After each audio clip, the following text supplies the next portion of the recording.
O que é doce nunca amargou.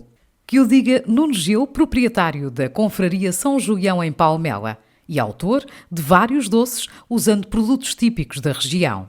No entanto, há um doce que toca especialmente o coração de Nuno Gil e que o levou mesmo numa viagem pela história. Trata-se da fogaça de Palmela. Um biscoito simples, mas com um enorme peso histórico, sobretudo no dia de Santo Amaro, celebrado a 15 de janeiro. Eu lembro-me de estar no Retiro Azul e começar a apontar, a fazer apontamentos daquilo que a senhora contava. Era uma tradição muito antiga, eu era pequenina e recordo-me que as pessoas faziam as fogaças em suas casas, ou seja, na véspera, só neste dia que se comia fogaças, no dia 15 de janeiro. Levava-se as fogaças, algumas delas cruas, porque as pessoas não tinham fornos em casa. E então, na manhã, dia 15, levavam ao padeiro para depois da fornada do pão colocar com o forno ainda quente e lá se coziam. Julgo que seja essa uma das explicações que antigamente os antigos falavam que as fogaças eram bastante duras, ou seja, eram cozidas em fornos, se calhar, bastante fortes de cozeduras de pão, embora os fornos já desligados, mas acontece que as pessoas, a fogaça era mais seca do que é hoje.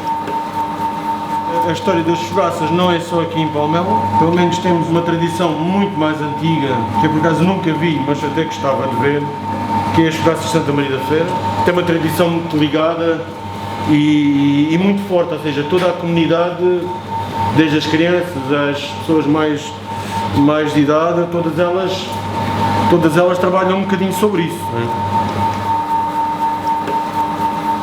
Para além da massa do pão, temos a gordura que normalmente era a banha do porco, que era a gordura que era na altura, e é assim que ainda hoje faz.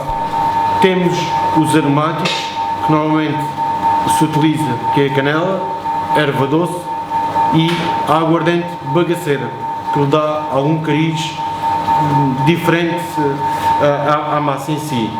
Depois temos a farinha e finalizar a laranja. E eu acho que a laranja também, bem como há outros ingredientes que eu falei, acho que tem muito a ver com a nossa tradição de Palmela, muito ligada à laranja. A laranja, de alguma maneira, dá aqui também um travozinho cítrico, além do açúcar. Tínhamos esquecido também da questão do açúcar. Eu faço questão de utilizar a aguardente em si, na medida que fazia parte da receita. Mas, em virtude, às vezes, do valor do custo da própria aguardente, naturalmente, às vezes, há algumas pessoas que substituem, às vezes, por água ou por outro líquido qualquer. De alguma maneira, acabam por modificar um bocadinho da receita tradicional, mas transforma a receita muito mais económica.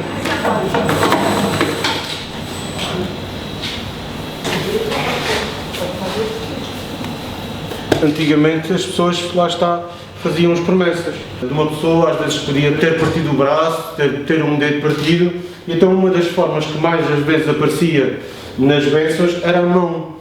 Ou seja, recortava-se manualmente, não havia formas feitas como há hoje, não é?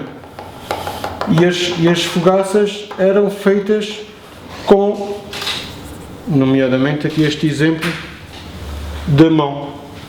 Como não havia desenhos, nem tampouco formas, o que normalmente as pessoas às vezes faziam eram recortes de jornais. Estamos a imaginar uma ovelha, um animal, um cacho de uvas. Como às vezes as pessoas não conseguiam desenhar para que depois a fogaça ficasse com uma forma que as pessoas percebessem, as pessoas pegavam numa folha de jornal, e eu recordo que há uma senhora da Câmara que ainda tem esses recortes da mãe, todos os anos guardavam aquela folha de papel de jornal e colocavam em cima das fogaças e depois carpilhavam à volta para que a fogaça tivesse aquela imagem. Tem aqui a imagem do cacho das uvas, bem como também aqui as ameias do castelo. Aqui o que nós vamos fazer é dar aqui um toquezinho a imitar, a decorar, vamos lá chamar assim, não é? Com a recolha de receitas pelos mais idosos e também histórias sobre as relíquias de Santo Amaro, Nuno Gil voltou a criar a tradição do pagamento de promessas feitas ao santo com as fogaças, que são benzidas durante a missa e seguem depois à venda em leilão, revertendo as verbas para a Igreja de São Pedro.